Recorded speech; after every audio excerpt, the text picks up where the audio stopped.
Want to give all praises to Yahweh, Bashem, Yahweh Shai, Bashem, Rakakadash. Double honor to the elders and apostles and the bishops of Great Millstone who labor night and day, making sure that the men are well fed and equipped to go out on the highways and hedges, make lessons. Peace and salutation to all the men that's in GMS, Great Millstone, who are out there on the highways and hedges, laboring, preparing their videos, making their videos, preparing their lessons. Peace and salutation to the Aqua who are listening in silence, doing as the scriptures command them to do, to be quiet. Peace and salutations to all the remnant that may look like these other nations, but they are in fact of the 144,000 hopeful elect bloodline of the Israelites. And peace and salutations to all those that are prophets and all those that are teachers and all those that are believers and supporters of this 144% truth. May this lesson be edifying. Shalom. Horse carriers is gone. Spirit, believe it or not, started flying in 1983. It was called Charter Air at the time. And in 1992, it changed its name to Spirit. So we've been in the air since 1983. What is that? 43 years. And unfortunately, that's over. Now here's what really happened. We all know that Spirit built his whole business on being the cheapest option in the sky. Charge you for everything else. Bags, seats, even damn near breathing. That model only works when costs stay low. But in this economy, we know that everything went up. And let's start out with fuel prices. Fuel prices are up. Operation costs is up.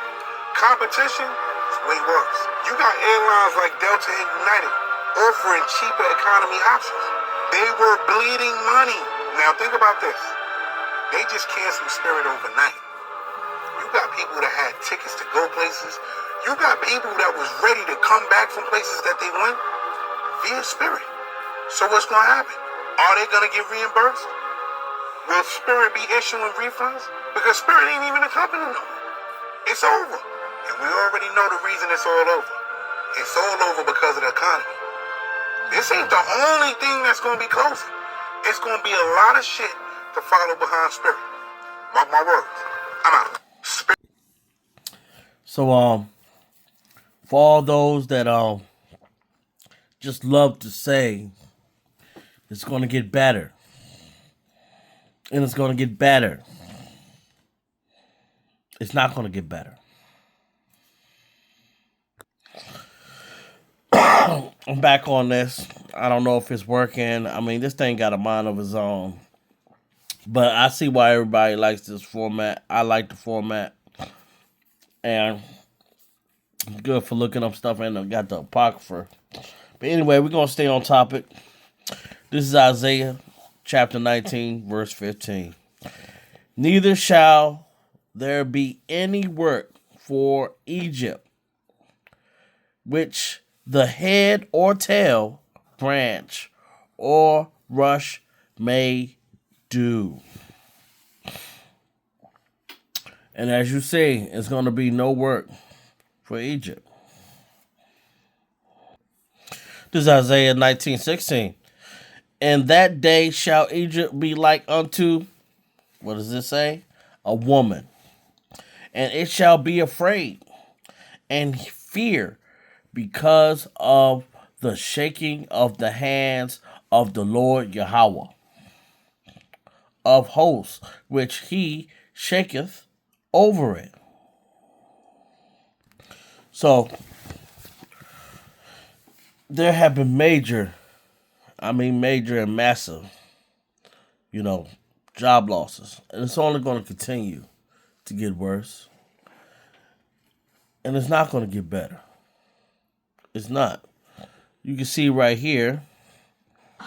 The global consulting industry is undergoing a massive shift, and now one of the biggest names in the business has made an unexpected move. According to reports, a big four firm, KPMG, has announced layoffs.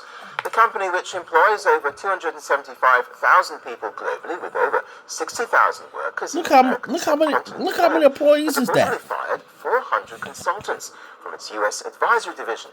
The move impacts about 4% of its advisory workforce in the country. According to reports, the job cuts have primarily hit teams working in regulatory risk, customer operations, and financial services, areas where demand has been weakening in recent months. And aggrieved employees took to social media platforms like Reddit to share how they were notified about the company's decision via a virtual meeting. The move comes even as the firm reportedly continues to hire across key areas like AI and cybersecurity. So what led to the sudden layoffs? According to reports, part of the job cuts were attributed to performance issues. However, the job cuts may be largely due to fewer employees exiting the organization than expected. And of course, AI-focused restructuring may also have a role to play. The company has been pushing for increased AI use. Earlier this year, KPMG launched what it called the AI Spark Innovation Awards in its advisory division, handing out WiseTech just cut 2,000 coding jobs. But why? Why would they do this? Because artificial intelligence, AI, fundamentally changes the way that software is written. This global logistics software giant, they have more than 7,000 employees worldwide. They just cut 29% of their staff because they are doubling, quadrupling, tripling down on artificial intelligence. Guys, AI fundamentally changes the way that code and software is written. But you don't just have to take it from me. I'm a regular guy. I'm in marketing, and I do marketing for SaaS. The latest data on the U.S. labor market and consumer sentiment paints a troubling picture, one that suggests Americans are growing increasingly anxious about the economy, their jobs, and their personal finances. First, I will walk you through the latest deteriorating consumer sentiment reading, and then we will focus on the bigger issue, massive job cuts across the United States. According to the University of Michigan's preliminary There's something strange going on with the American economy I want to show you. On one hand, the stock market is soaring, and not just stocks. Gold, bonds, GDP. The economy is booming. Stock market has been rising. Americans have more money in stocks than ever before. Another record high. Not bad, huh? The stock market has gained almost $3 trillion in value since the election. You smell that? What is that? What? What's that smell? You smell money. So the job market must be good too, right? That's how that works, right? And hiring has slowed. Cut tens of thousands of jobs. Job market. Nobody can find a job. This is a thing called the hiring rate. It's basically how many people as a share of the total workforce get. He says that more and more people are crying in the workplace, and it's shedding light on why that might be. The online study, behavioral, by the company Behavioral Ginger, shows that 48% of those surveyed have cried at work due to stress, and 50% have missed at least one day a week due to stress. We talked to a San Diego State University organizational behavior assistant professor about the results of the survey, who says that stress in the workplace is becoming more common, which can lead to crying. The idea that if you feel stressed out and you start crying at work, and most people don't want to be perceived as unqualified or unprofessional, so one thing they do to cope with that situation is not show up to work. Well, Dr. Isa also says that crying in the workplace can work against you because employers may see that as a weakness.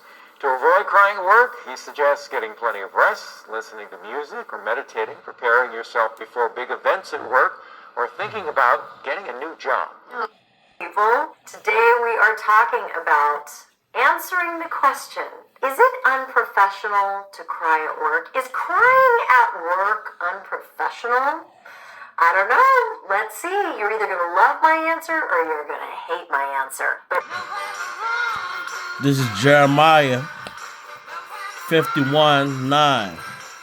We would have healed Babylon, but she is not healed.